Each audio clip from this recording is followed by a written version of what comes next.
Hi guys, welcome to Authentic Drummer. Thank you very much for watching. This is part 3 of our salsa series.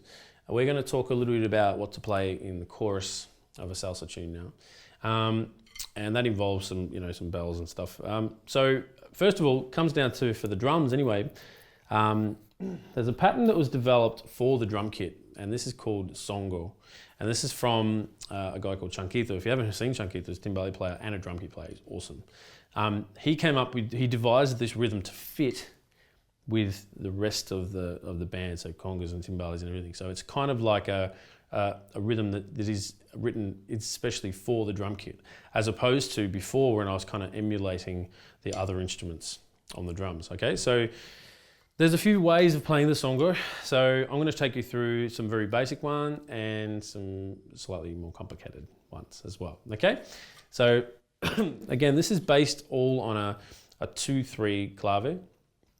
And something that I probably didn't mention in the other videos is that this can be reversed as well. So when we look at the 2/3 clave, 2 notes in this bar and 3 notes in that bar, 2/3, we can actually reverse that as well. And then you end up having 3 notes in the first bar and 2 in the second bar. So the whole pattern, if you want, you can look at your PDF, you can just literally take that bar and swap it around, or whichever way you're looking at, okay? But let's take you through the songo.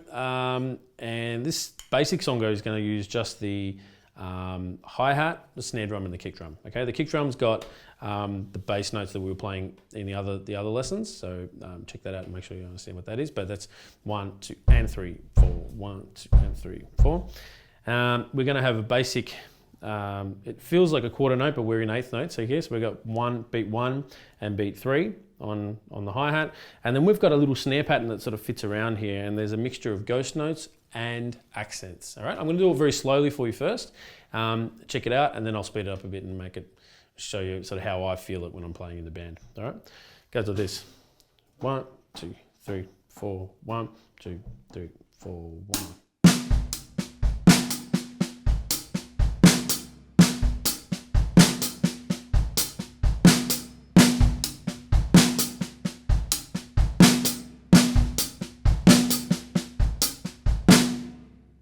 All right, I'm going to speed it up a bit.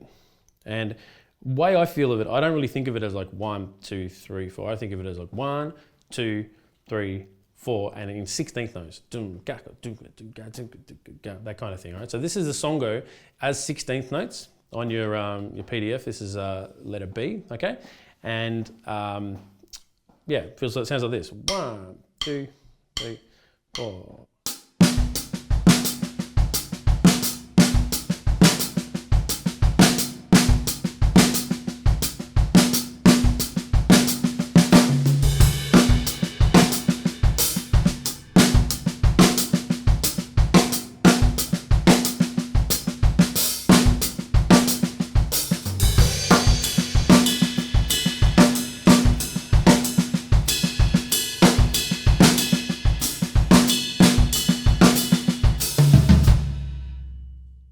Okay, so you can see that you can move to the right, and obviously, sometimes they're a lot faster than that as well.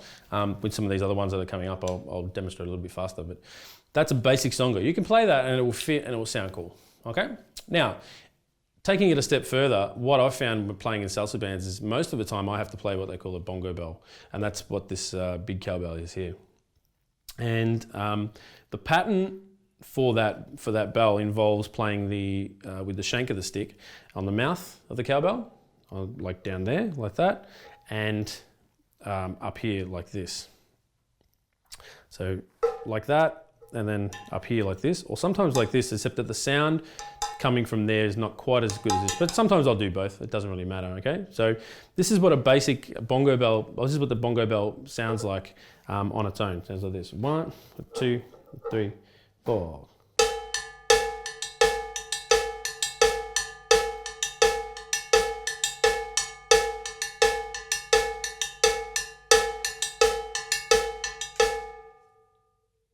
All right, quiet in your face, and it's supposed to loud and cut through. Sometimes there's one guy playing that on his own actually in the band. Now what we're going to do is I'm going to play the bass drum part as we had before and the snare drum part as we had before, and I'm just going to add some quarter notes on the hi-hat here just to keep the time, and we're going to see what this full pattern sounds like, okay? It's much cooler than the first one, I think. But if someone's playing that bell somewhere else, then you don't need to do it. But most of the time, I have to do it, okay? Sounds like this. 1, 2, 3.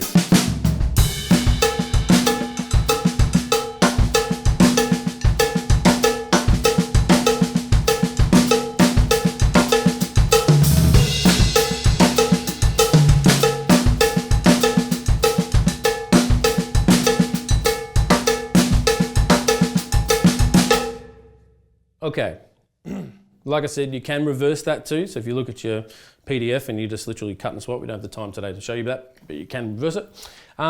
Okay, that's most of the time what I would play in the chorus. It's quite loud and quite full and quite cool.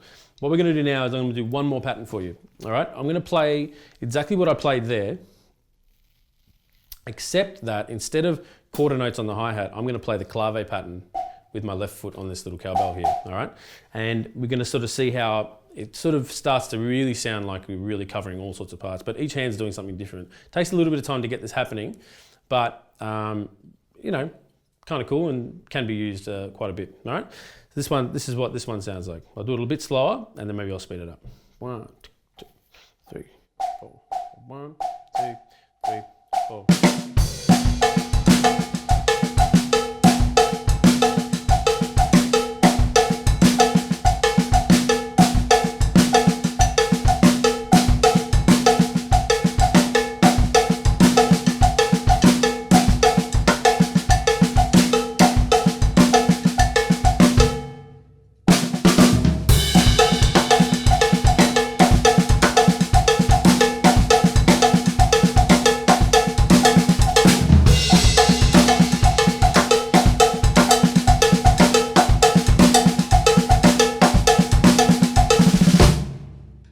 Okay, so it's like a little bit whoa, okay? But really cool.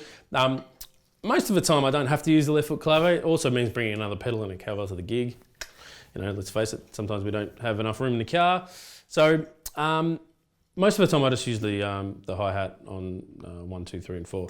I'm just going to play a little bit now using the standard pattern. I'm going to keep the hi-hat on the quarters, and I'm just going to sort of show you sometimes some of the fills or some of the ideas that you can do in terms of language when you're playing salsa, that you can kind of, once you've got the pattern down, you can start to muck around with it a little bit. A bit like rock and stuff. Once you know how to play a rock beat and you know some variations, you know anything goes. You know, you can sort of just make your own fills up and that sort of stuff. So salsa's a bit the same, but often we don't want to do the same fills that you would do, you know, as a rock beat. Okay, so I'm going to play a little bit of Songo now, and I'm just going to sort of muck around and put some of the accents on the toms and, you know, a few fills and some of the stretching and the pulling that goes on in these bands with the groove. It sort of shifts a little bit. Here we go. 1, 2.